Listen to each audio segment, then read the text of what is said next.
I just wanna be okay, be okay, be okay. I just wanna be okay today. I just wanna be okay, be okay, be okay. I just wanna be okay today. I just wanna feel today, feel today, feel today. I just wanna feel something today. I just wanna feel the day, feel the day, feel the day. I just wanna feel something today. Open me up and you will see. I'm a gallery of broken hearts. I'm beyond repair, just let me be. And give me back my broken parts. That is Ingrid Michaelson, Be Okay. YouTube it. It's a cool song. However, I don't agree with all of it, although I do feel that way sometimes. I do feel like I'm beyond repair sometimes, that I'm just going to be these broken pieces and I'll never be together. And, you know, in a sense, in this world, it's true. I'm broken, right? We're sinful humans and we're broken. And someday in glory, we will be whole. So that's exciting. But for right now, it's learning how to live broken, right? So yeah, I've had a really hard time, guys. I know it's been a while since I've posted. So I understand if nobody watches this. But yeah, so my kids got really sick.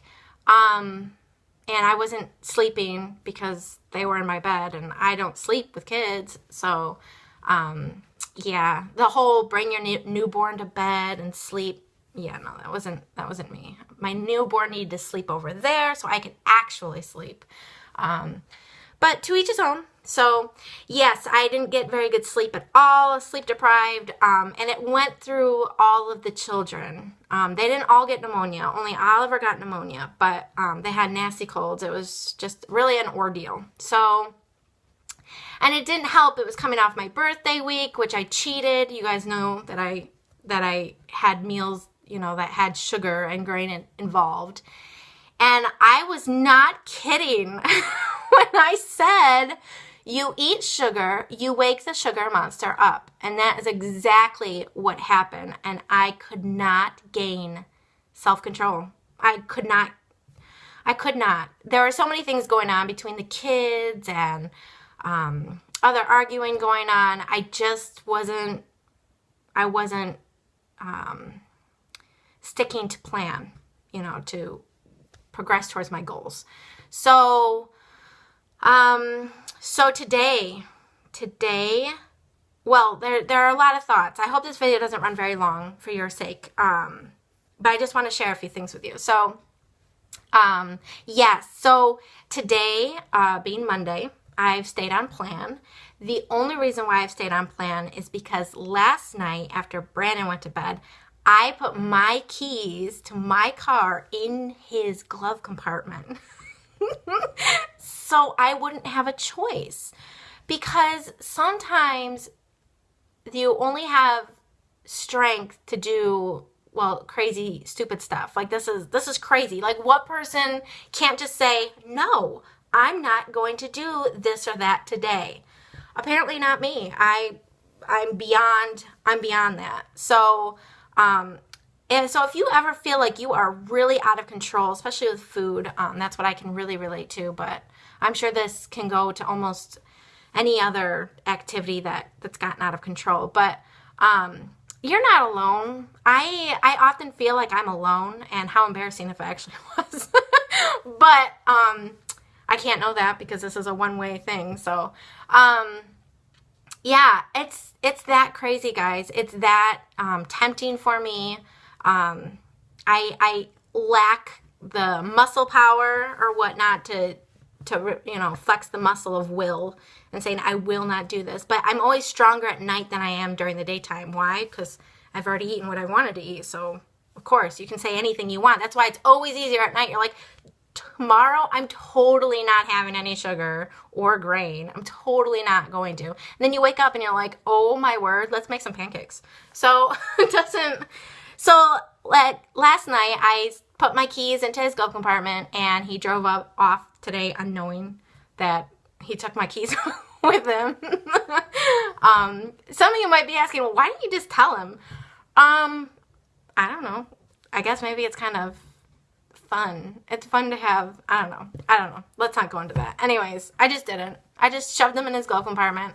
And I think they're going to stay there for the next couple days. I feel like if I can get 3 days under my belt, then I will have gone through the major withdrawal, the headaches or whatnot, and you start feeling really good. You know, it doesn't take very long for your stomach to not hurt and for it to automatically go down a little bit. So I did do a weigh-in, which I did it because I told you that I was going to do a weigh-in. I was like, I cannot put it off another weigh-in. So I did get on a scale and it was 188. So when I started, I was 190.8. And then I did weigh myself the other week when I wasn't doing a video, and I was 193. But I really don't consider this a loss because I know my body fluctuates by 2 pounds here and there. So this isn't a loss. I'm at 188, and that's where I stand. Next week, though, I fully expect that number to be down. I don't know by how much, but it's going to be less than 188. That's for sure. So, all right. So let me fill you in a little bit on what was happening. I am the running lady, and I don't mean physically, or else I might look a little different. I mean, I am the running lady from anything that is difficult or emotional. Let me just give you an idea. I was invited to a concert, a Selah concert. My mother invited me to go with her, a group of ladies from her church. And I was like, it was a week away, so I was like, sure, that would be great. I love Selah, and I do. I love Selah. But then as the day got closer, I was like, oh my word, I'm going to start crying because I'm in this horrible place emotionally, spiritually. I'm in this horrible place. I'm in this pit, and I just don't want God talking to me or encouraging me or whatever he's going to do. In front of anyone. I'm going to be a mess. And so I tried to get out of it, but I couldn't. So I went, and I had a great time, and I did cry through every song that Selah sang.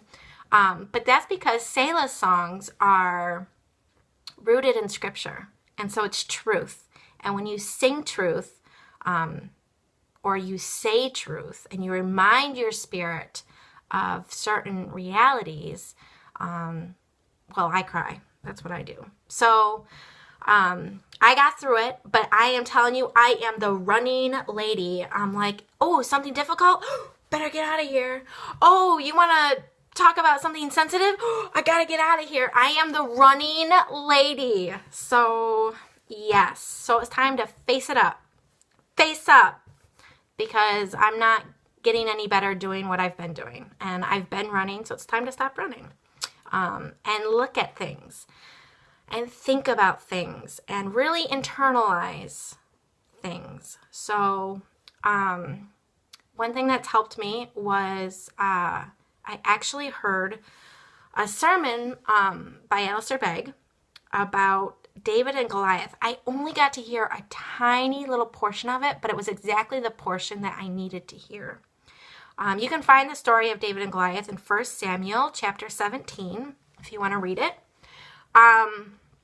We all know, well, anyone who's been churched as a child or whatnot, you all know the story. We all saw the felt characters on the felt boards, right, of little David and his 5 stones and big Goliath, 9 feet tall. And yeah, so we all are pretty familiar with the story. But Alistair brought in a perspective that I hadn't thought of before. And he was bringing up the point that it was a question of who God is. And what I mean by that was all the Israelites were afraid to go against the Philistines, go against Goliath, because Goliath was a mighty warrior, right? Trained from his youth to be a warring man. He was very big, right? Anyways, here comes little David, right? With faith already firmly established in who God is. He tells Saul how he beat a bear and he beat a lion. And it was God who did it, right? God who gave him strength or whatnot. God delivered him from the lion and the bear, just as he will deliver him from Goliath. And why? Because this is really God's war, not David's, if that makes sense. And I know I can talk about this knowing that if I say anything off or wrong, several ladies from my church watch this and they will gladly pull me aside and tell me that that I'm off. So please feel free to do so if you feel like I'm off. But yes, so I actually wrote something a little to try to get my thoughts together, which I should have already had open. But it says, it wasn't the confidence in his tools, although he had them. So David didn't have confidence in his sling and his slingshot, even though he was skilled with his slingshot, right? So I'm not trying to take anything away from David. He was skilled with his slingshot. He knew how to use his tool. But it wasn't the confidence in his tools, but it was the confidence in who he belonged to. And he belonged to the living God. And so just as I don't put my confidence in my ability to eat proper tools, to know, I have a brain, right? I know if I eat real food, I'll be okay. I'll feel better. I won't have a problem. I have these tools. I have all these tools. I have the internet. I have a husband who's well-versed in all these things. I have so many things to draw from. But my confidence isn't in the tools, but my confidence needs to be in who I belong to and who this war is really being fought by. And that would be Christ.